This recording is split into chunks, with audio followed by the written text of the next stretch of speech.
This is Cutting Down the Nets. It's Sunday, February 20th. It's been a long day. It's been a profitable day, but man, I'm tired.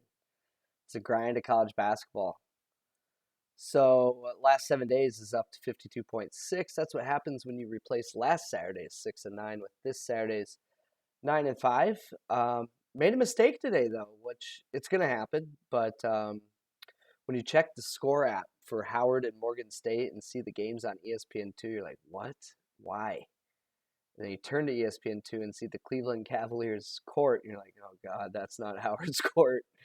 And then you realize that you capped a neutral site game as a home game for Howard, and ultimately would not have shown as a play because it was thin to begin with, and that happens, and it certainly happens this time of year, not in situations like this, but more conference tournaments where like the host is technically playing a home game and stuff like that. I just got to be careful of that stuff. So that's a whiff, but overall, solid day, 9 and 5, a couple bounces away from a real big day. That was in the range of outcomes. But hey, we'll take it.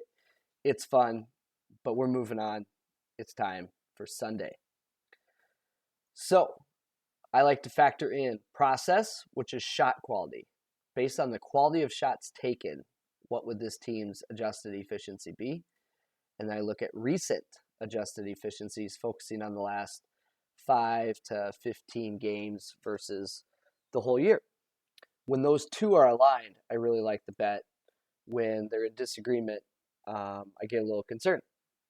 Game number 1, Memphis and SMU. I have this close to a pick 'em based on recent efficiencies. Shot quality thinks it's a no-brainer SMU play, but Memphis is favored by 3. The only issue I have right now is I'm not getting enough value. There's 2.88 points of value between Paddy spread and the game spread. It's a dream spot, SMU off a loss to Temple team, and then Memphis is just riding high right now. But I think if you look at their data, Memphis clearly looks like a different team at full strength than they did during the stretch when they're dealing with all those injuries. Matchup wise, Memphis struggles to take care of the basketball, and I don't think SMU is the type of team that can really exploit that. Memphis is going to funnel shots to behind the arc, and SMU is going to oblige. So there's going to be a lot of 3-point looks for SMU. They are at home, so kind of a high variance outcome for SMU. So it's tricky. Paddy and shot quality both like the SMU side, but I think we need to consider the health of Memphis and the matchup here. So it's a meh for me right now. Wazoo USC. It's a buy low for Wazoo, and I was shocked to see this come in as a play, just given that they have lost 4 in a row, and it just didn't seem like this would show up. But here's what's happened. Washington State has not been that inefficient in their losses. They've particularly maintained a strong defensive profile and have just been abysmal from the perimeter and their offensive side. And then USC is winning, but not impressively by any means outside the UCLA game. So, yeah, I was kind of surprised to see this as a play, but matchup-wise, there's not much matchup-wise. It's more just like anytime you play USC, size is an issue. And it's not just Mobley. Like, I mean, he's 6'10", but like their guards are big too. And Wazoo's pretty undersized here. So it's just, I don't know, something to note. So I'm kind of on the fence here. Shot quality has that 4.5. KenPom 4. Torvik 2.2. Recent efficiency 1.3. So this feels pretty inflated. So love the spot. But yeah, still makes you uncomfortable, as it should. George Mason at Fordham. So Fordham had Antonio Day Jr. Basically leave the program about halfway through the season. He was their best player. Darius Quisenberry is their second highest usage player, and he's missed the last 2 games. So I think that's just a pretty important note here, and I would like confirmation he's playing before jumping into this. But it is shown as a good data play. KenPom 2, Torvik 1, shot quality 3.5, Paddy a half point, and we're getting 5 at home. And then Mason's played to the level of their competition. Like, oh, you're playing Kansas, they compete with Kansas. Oh, you're playing St. Joe's, oh, you're going to overtime. Um, so I could see this playing out in our favor. But again, I want to make sure Darius Quisenberry is playing. Now, I try to be level headed with college injuries.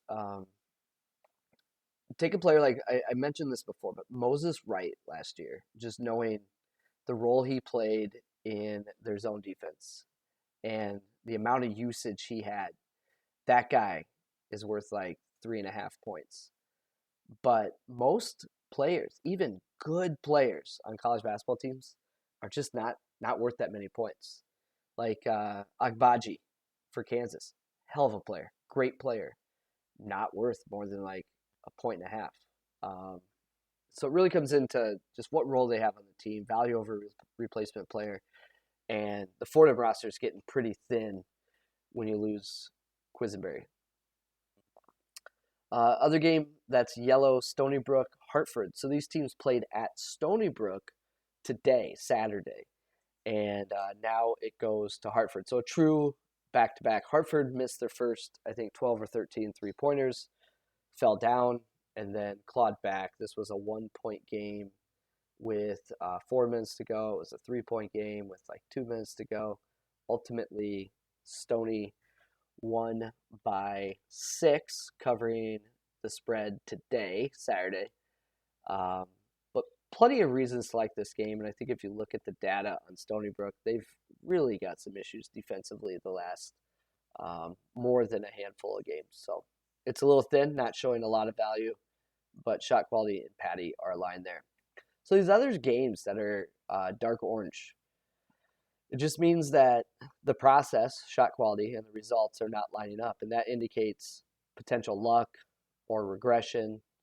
So, like for instance, I have Bellarmine by 6, shot quality thinks Jacksonville State by 2, and then that spread's kind of right in the middle. So it's tricky. I think if you objectively looked at Saturday's card, Paddy outperformed shot quality, but I don't know if that's good process. That's being a little too results oriented, in my opinion.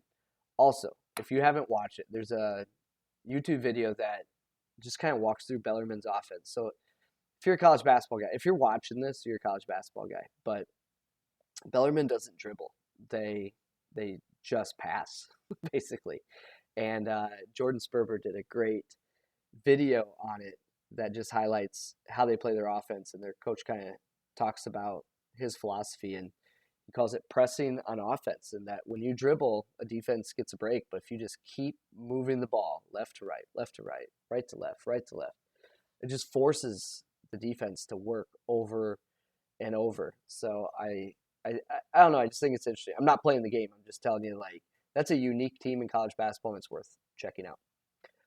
So these other ones, similar situations where Paddy preferred one side, shot quality preferred the other side. So there's clearly a disconnect in recent results and then process. So it's enough concern for me to kind of sit the game out. But it's something I'll be monitoring moving forward. I just like to see those things aligned. So what that looks like for me, Wazoo plus 5.5. Whew, I mean, it's a tough spot. It's a good spot, but it's tough to bet it. Like, you assume that line would go up, but who knows? Fordham plus 5 at home against George Mason. I would like confirmation Quisenberry's in. I'm willing to play it without him, but certainly would feel better if he played. Hartford -1. It's a little thin, but shot quality and Paddy are in agreement there. And then SMU plus 3, I would want at least the hook there, so 3.5 or 4. And I think we have to consider the matchup, which has some concerns with um, Memphis likely dealing with fewer turnovers than what they're used to. You're dealing with Memphis fully healthy, which a lot of the data does not have Memphis fully healthy. And then you're dealing with the situation where SMU is just in a high variance position. They're going to shoot a lot of three-pointers, and it certainly lengthens the range of outcomes. So that's as thorough as I can be on a Sunday. I'm trying to be perfect, man. Like that's the goal. I don't want to just be like, yeah, close enough, let's go. Um, so that's where I'm at. Let's finish strong, man. Getting close to the end of the year.